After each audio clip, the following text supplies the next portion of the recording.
ഞാൻ ഡോക്ടർ കൃപ കൃഷ്ണൻ.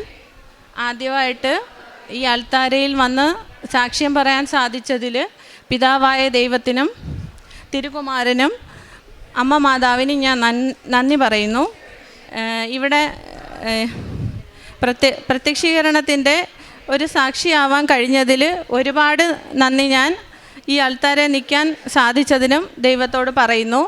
ഇതെൻ്റെ അമ്മയാണ്. ഞങ്ങൾ രണ്ടുപേരും ഉടമ്പടി എടുത്തത് 2024 2-ാം മാസത്തിലാണ്. അന്ന് ഉടമ്പടി എടുക്കാൻ വരുമ്പം ഞങ്ങൾക്ക് ഇവിടത്തെക്കുറിച്ച് ഒന്നും അറിയില്ലായിരുന്നു. അമ്മയുടെ ഒരു കൂട്ടുകാരി പറഞ്ഞതിൻ്റെ നിമിത്തമായിട്ടാണ് നമ്മളിവിടെ വന്നത്. എൻ്റെ ആദ്യത്തെ ഒരു ആഗ്രഹമെന്ന് പറയുന്നത് എനിക്ക് 7 വർഷമായിട്ട് കുട്ടികളില്ലായിരുന്നു. ഒരു കുഞ്ഞാവുക എന്നുള്ളതായിരുന്നു ആദ്യത്തെ ആഗ്രഹം. അന്നേരം ഹോസ്പിറ്റലുകളിലൊക്കെ പോയിട്ടും എനിക്ക് AMH വാല്യൂ കുറവായിരുന്നു. അത് നിമിത്തം എനിക്ക് കുട്ടികളാവാൻ താമസം എടുക്കുമെന്നാണ് ഡോക്ടേഴ്സ് പറഞ്ഞത്. വലിയ വലിയ ട്രീറ്റ്മെൻറ്റുകളൊക്കെ പറഞ്ഞെങ്കിലും നമ്മളതൊന്നും ചെയ്തില്ല. പിന്നെ ഇവിടെ വരികയും ഉടമ്പടി എടുത്തു. ഫസ്റ്റ് ഉടമ്പടി എടുത്തു, പുതുക്കാൻ വന്നു. ഫസ്റ്റ് അതേ ഡേറ്റിൽ തന്നെ പുതുക്കാനൊക്കെ വന്നു, ഒന്നും സാധിക്കുന്നില്ല. രണ്ടാമത്തെ പ്രാവശ്യവും വന്നു, പ്രത്യേകിച്ച് മാറ്റങ്ങളൊന്നും വരുന്നില്ല. അന്നേരം മൂന്നാമത്തെ പ്രാവശ്യം ഞാനിവിടെ വന്നപ്പം ഞാൻ ഫുള്ള് ഡെസ്പായിട്ടാണ് വന്നത്. ഒന്നും സാധിക്കുന്നില്ലല്ലോ, എല്ലാവർക്കും എല്ലാം നടത്തി കൊടുക്കുന്നു, പക്ഷേ എനിക്ക് മാത്രം ഒന്നും ഇതാവുന്നില്ല. അങ്ങനെ ഞാൻ ക്ലാസ്സിലിരിക്കുമ്പോൾ എനിക്ക് ക്ലാസ് ഇങ്ങനെ കേൾക്കാനും ഒരു ശ്രദ്ധയൊന്നും തോന്നുന്നില്ല. ഞാനിങ്ങനെ ഒരലസമായിട്ടൊക്കെ ഇരിക്കുകയാണ്. അന്നേരം പുറകിൽ നിന്നൊരാൾ എന്നെ വിളിച്ചിട്ട് പറഞ്ഞു, എൻ്റെ അപ്പുറത്തിരിക്കുന്നവരൊക്കെ പലരും അലക്ഷ്യമായിട്ട് ഇരിക്കുന്നുണ്ട്, പക്ഷെ അവരെ ആരും വിളിച്ചില്ല. ഒരാൾ എന്നെ വിളിച്ചിട്ട് പറഞ്ഞു, ഒരു പേപ്പർ എഴുതി തന്നു. അത് ഒരു സുവിശേഷ വചനമായിരുന്നു. അത് എൻ്റെ കയ്യിൽ അന്നേരം ബൈബിളൊന്നും ഇല്ലാത്തതുകൊണ്ട് നോക്കാൻ കഴിഞ്ഞില്ല. ഞാൻ വീട്ടിൽ ചെന്ന് നോക്കിയപ്പോഴാണ് മനസ്സിലായത്. അതിൻ്റെ ഒരു വരികൾ എനിക്ക് കൃത്യമായിട്ട് ഓർമ്മയില്ല. ഇങ്ങനെ അലസത കൂടാതെ ഇരുന്ന് പ്രാർത്ഥിക്കുമെന്നായിരുന്നു. അന്നേരം എനിക്ക് എന്തോ ഒരു വിഷമം തോന്നി. ഞാനിവിടെ വന്നിട്ട് അതും അന്ന് മാതാവിൻ്റെ പ്രത്യക്ഷീകരണത്തിൻ്റെ ദിവസമായിരുന്നു. അന്നൊരു ദിവസം വന്നിട്ട് പോലും ഞാനിങ്ങനെ അലസമായിട്ട് ഇരുന്നല്ലോ എന്നുള്ള ഒരു വിഷമം പോലും എനിക്ക് വന്നു. പിന്നെ ഞാൻ വീട്ടിൽ പോയി. നെക്സ്റ്റ് മന്ത് ഹസ്ബൻഡ് വന്നു. അപ്പോഴത്തേക്ക് എനിക്ക് സന്തോഷമായി. എന്തായാലും 3rd പുതുക്കലും കഴിഞ്ഞല്ലോ, അന്നേരം കുട്ടി ആവുമല്ലോ. അന്നേരം 1 മാസത്തിനകം തന്നെ എനിക്ക് പ്രഗ്നൻ്റ് ആവാൻ കഴിഞ്ഞു. 7 വർഷത്തിന് ശേഷമാണെന്ന് ആലോചിച്ചോണം. അന്നേരം ഒരുപാട് സന്തോഷമുണ്ടായി. ഫസ്റ്റ് നമ്മൾ ഡോക്ടറിനെ കണ്ടു, എല്ലാം ചെക്ക് ചെയ്തപ്പോൾ പറഞ്ഞു ട്വിൻസാണ് എന്ന് പറഞ്ഞു. അന്നേരം സാക്കൊക്കെ വന്നിട്ടുണ്ട്, ഒരു കുഴപ്പമില്ല എന്ന് പറഞ്ഞു. വളരെ ചെറിയ വീക്സിൽ, അതായത് 9 വീക്സിൽ തന്നെ ബ്ലീഡിങ് ആയി. ഹോസ്പിറ്റലിൽ ചെന്നു, അവർ ഇഞ്ചക്ഷനൊക്കെ ചെയ്തു, കുഴപ്പമില്ല എന്ന് പറഞ്ഞ് വിട്ടു. ഒരാഴ്ച കഴിഞ്ഞപ്പോൾ പിന്നെയും ബ്ലീഡിങ് ആയി. ബ്ലീഡിങ് എന്ന് പറയുമ്പോൾ നല്ല രീതിയിൽ തന്നെ ഉണ്ടായിരുന്നു. ആ ഒരു ചെറിയ ആഴ്ചയിൽ ബ്ലീഡിങ് വന്നു കഴിഞ്ഞാൽ കുട്ടിയെ കിട്ടാനുള്ള ചാൻസ് വളരെ കുറവാണ്. അന്നേരം ഡോക്ടർ പറഞ്ഞു, ഇങ്ങനെ ആണെങ്കിൽ ബുദ്ധിമുട്ടായിരിക്കും. 3 പ്രാവശ്യം വന്നിട്ടും ബ്ലീഡിങ് നിൽക്കുന്നില്ല. ആഴ്ചയിൽ പോകുന്നു വരുന്നു, ബ്ലീഡിങ് നിൽക്കുന്നില്ല. അങ്ങനെ പൊയ്ക്കൊണ്ടിരിക്കുന്നു. അങ്ങനെ ആയപ്പം ഹസ്ബൻഡിൻ്റെ വീട്ടുകാരൊക്കെ പറഞ്ഞു, ഇനി നമുക്ക് ആ ഹോസ്പിറ്റലിൽ കാണിക്കണ്ട, വേറെ ഹോസ്പിറ്റലിൽ കാണിക്കാമെന്ന്. അങ്ങനെ ഞാൻ വേറെ ഹോസ്പിറ്റലിൽ പോയി കാണിച്ചു. ഡോക്ടർ മരുന്നൊക്കെ തന്ന് വീട്ടിൽ വിട്ടു. ഒരാഴ്ച കഴിഞ്ഞപ്പോൾ പിന്നെയും ബ്ലീഡിങ്. അവിടെ ചെന്നപ്പോഴാണ് മനസ്സിലായത് ട്വിൻസിലെ ഒരു കുട്ടി അങ്ങ് പോയി. അന്നേരം ഒരാളും ഉണ്ട്. അന്നേരം ഡോക്ടർ പറയുന്നതെന്ന് പറഞ്ഞാൽ ഇതിനെ കിട്ടാനുള്ള ചാൻസ് വളരെ കുറവാണ്. കാരണം ഇരിക്കുന്ന ഭ്രൂണത്തെക്കാട്ടിൽ വലുതായിട്ട് സബ്കോറിയോണിക് ഹെമറ്റോമ എന്ന് പറയുന്ന കണ്ടീഷനാണ്. ബ്ലഡ് ക്ലോട്ട് അതിനും വലിയ വലുപ്പത്തിലുണ്ട്. കിട്ടാനുള്ള ചാൻസ് വളരെ കുറവാണെന്ന് പറഞ്ഞു. ഞാൻ അന്നേരം പിന്നെ പ്രാർത്ഥിക്കാതെ ആയി. ഞാൻ ഈ മാതാവിനോട് പറഞ്ഞു, ഞാനിനി മാതാവിനെ വിളിക്കില്ല, എനിക്ക് ഈ കുട്ടീനെ കിട്ടാതെ ഞാൻ ഇനി കൃപാസനത്തിൽ വരില്ല എന്ന് പറഞ്ഞു. അങ്ങനെ ഇരിക്കുമ്പം എൻ്റെ അമ്മയുടെ ആ കൂട്ടുകാരിയെ വിളിച്ചിട്ട് പറഞ്ഞു, ഇങ്ങനെ പ്രശ്നമായി, അവൾ ഇങ്ങനെയൊക്കെ പറയുന്നു, ഇത്രയും വിഷമമൊക്കെ തന്നിട്ടും മാതാവ് കുട്ടീനെ എടുക്കുമെന്നാണ് തോന്നുന്നേ എന്ന് പറഞ്ഞു. അങ്ങനെ ഉണ്ടായി. ആ ഒരു നിമിഷത്തിൽ ഇവിടെ ആ കൂട്ടുകാരി ഇവിടെ വരാനിടയാവുകയും, ജോസഫച്ചൻ അങ്ങനെ വേറൊരാളുടെ കാര്യം പറയരുതെന്ന് പറയുമല്ലോ, സ്വന്തം ആവശ്യത്തിന് വരണമെന്ന്. പക്ഷേ എൻ്റെ ഫോണിൽ ഒരു ഫോട്ടോ ഉണ്ടായിരുന്നു. ഞാൻ നേരത്തെ പ്രാർത്ഥിച്ചപ്പോൾ, അതായത് പ്രഗ്നൻ്റ് ആവുന്നതിന് മുമ്പ് തന്നെ എനിക്ക് ഇതിനുള്ള സയൻസ് മാതാവ് തന്നെ, അതായത് മാതാവ് തന്നെയാണ് എനിക്ക് കുട്ടിയെ തരുന്നതെന്നുള്ള ഇതായിട്ട് ഞാനൊരു മെഴുകുതിരിയിൽ കണ്ട ദൃശ്യങ്ങൾ നിങ്ങളെ കാണിക്കാം. അതിനകത്ത് ഒരു ഗ്രാവിഡ് യൂട്രസിനകത്തുനിന്ന് ഒരു കുട്ടി കുമ്പിട്ട് നിൽക്കുന്ന ഒരു മെഴുകുതിരിയിൽ തെളിഞ്ഞു. അപ്പുറത്ത് മാതാവ് കൈവിരിച്ച് നിൽക്കുന്നതും അത് കണ്ടപ്പോൾ ഞാൻ വിചാരിച്ചു ഇത് എന്താ എന്നൊക്കെ ഞാനിങ്ങനെ വിചാരിച്ചു. പിറ്റേ ദിവസം ഞാൻ നോക്കിയപ്പോൾ ഒരു ഭ്രൂണത്തിൻ്റെ ഫോട്ടോ തെളിഞ്ഞു. അങ്ങനെ ഈ രണ്ട് കാര്യങ്ങളും വന്നിട്ട് ഞാൻ എന്താണെന്ന് മനസ്സിലാവാതിരുന്നു. പക്ഷേ ആ പുതുവർഷത്തിൽ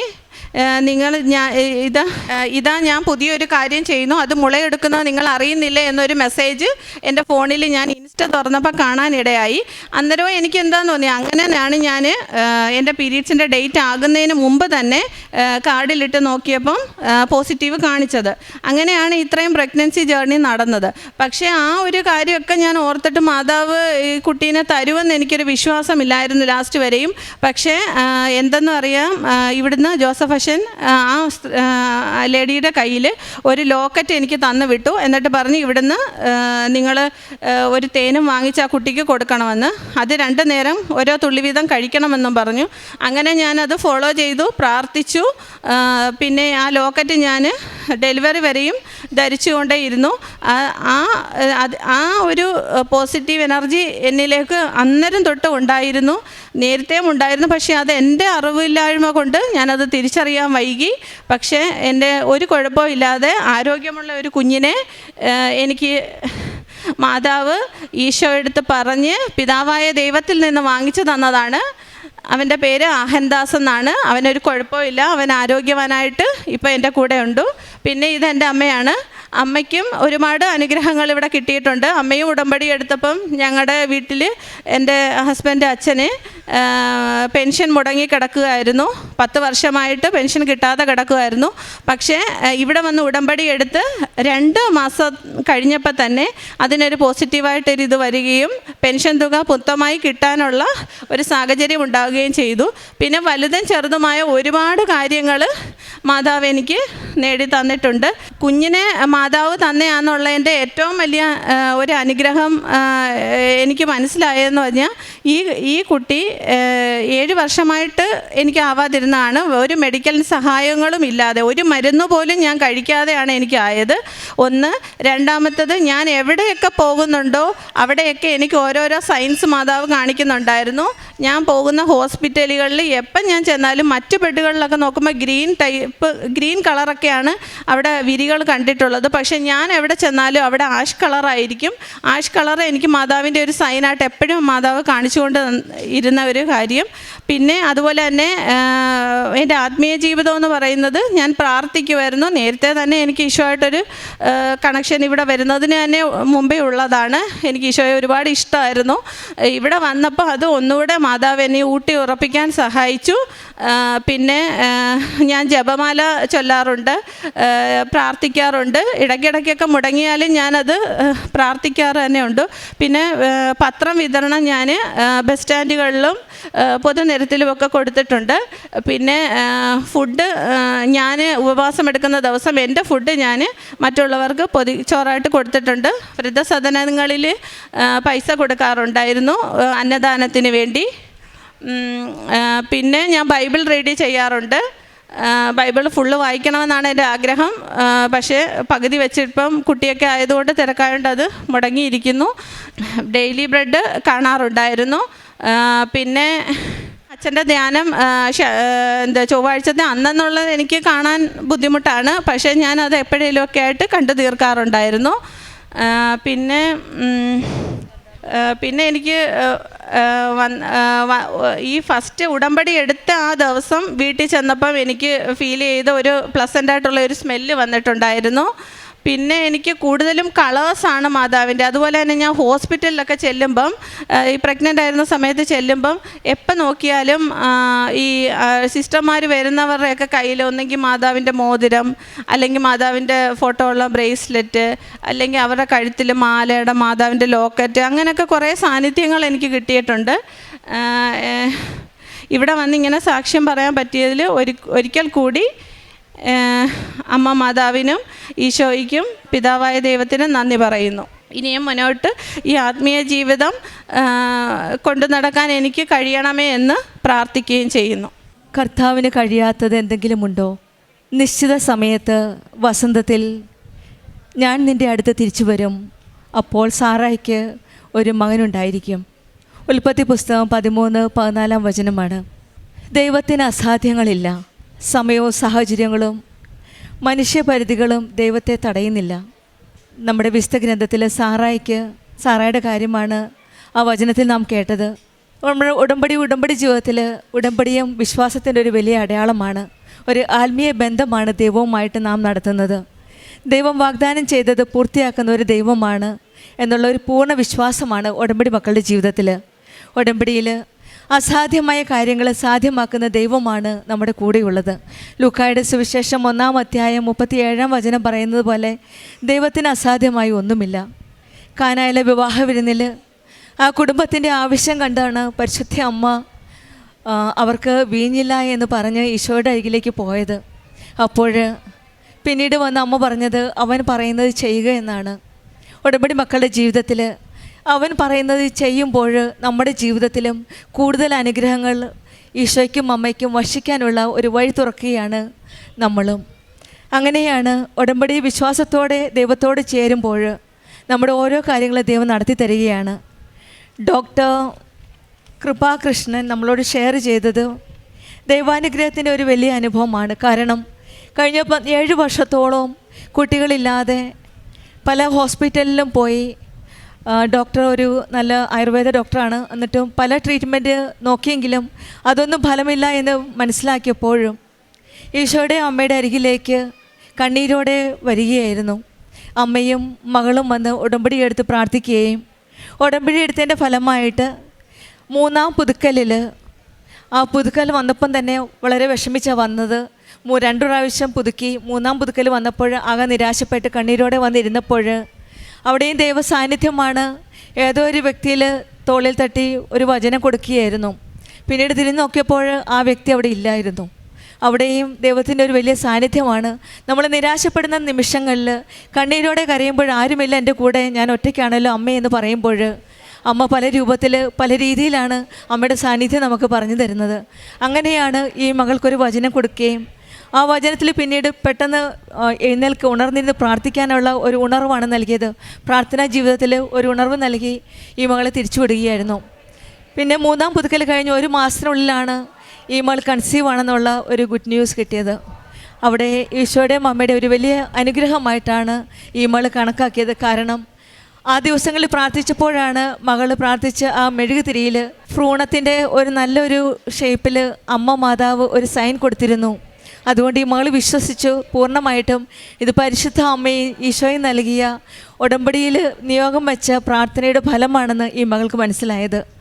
പിന്നീടാണ് കഠിനമായിട്ട് ബ്ലീഡിങ് വരികയും ഉടമ്പടി വസ്തുക്കൾ ഉപയോഗിച്ച് പ്രാർത്ഥിക്കുകയും ചെയ്തതിൻ്റെ ഫലമായിട്ട് ഈ മകളെ കിട്ടാനുള്ള ട്വിൻസായിരുന്നു. ഈ മകനെ കിട്ടാനുള്ള സാധ്യത വളരെ കുറവായപ്പോൾ വീണ്ടും നിരാശപ്പെട്ട് പ്രാർത്ഥിച്ചു. പിന്നീടാണ് അടുത്തുള്ള ഒരു സഹോദരി ഇവിടെ വരികയും ജോസഫ് അച്ഛനെ കാണുകയും ജോസഫ് അച്ഛൻ പ്രാർത്ഥിച്ചു കാശുരൂപം കൊടുക്കുകയും ഇങ്ങനെ സാധാരണ അച്ഛൻ ചെയ്യാറില്ല, പക്ഷേ ഈ മകൾക്ക് വേണ്ടി ഡോക്ടർ കൃപാകൃഷ്ണന് വേണ്ടി അച്ഛൻ അങ്ങനെ ചെയ്തു എന്നാണ് മകൾ സാക്ഷ്യപ്പെടുത്തുന്നത്. അച്ഛൻ പ്രാർത്ഥിക്കുകയും ഒരു ലോക്കറ്റ് കൊടുക്കുകയും ഈ മകളോട് ആ സഹോദരിയോട് പറഞ്ഞത് ഉടമ്പടി തേൻ മേടിച്ച് മകൾക്ക് കൊടുക്കുവാനാണ് പറഞ്ഞത്. അത് ആ മകളുടെ കരികിലെത്തുകയും ആ നിമിഷം മുതൽ ബ്ലീഡിങ് സ്റ്റോപ്പാവുകയുമാണ് ചെയ്തത്. അവിടെയും ഈശോയുടെയും അമ്മയുടെ ഒരു വലിയ അനുഗ്രഹമാണ് നാം കാണുന്നത്. ബഹുമാനപ്പെട്ട ജോസഫ് അഞ്ചിൻ്റെ കൈവപ്പ് ശുശ്രൂഷ വഴി നമുക്കറിയാം, പരിശുദ്ധമ്മ പ്രത്യക്ഷപ്പെട്ടപ്പോൾ ജോസഫ് അച്ഛന് അതിനുള്ള ഒരു വലിയ അനുഗ്രഹമാണ്. 2 പ്രാവശ്യം ജോസഫ് അച്ഛന് പരിശുദ്ധ അമ്മയുടെ സാന്നിധ്യം നേരിട്ട് കണ്ട വ്യക്തിയാണ്.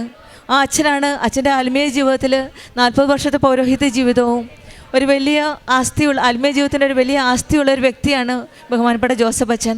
ആ ജോസഫ് അച്ഛൻ്റെ കൈവപ്പ് ശുശ്രൂഷ വഴി ഈ വ്യക്തി വന്നിട്ടില്ല, ആൾ വന്നിട്ടില്ല, ആളുടെ ഫോട്ടോയേ ഉള്ളൂ.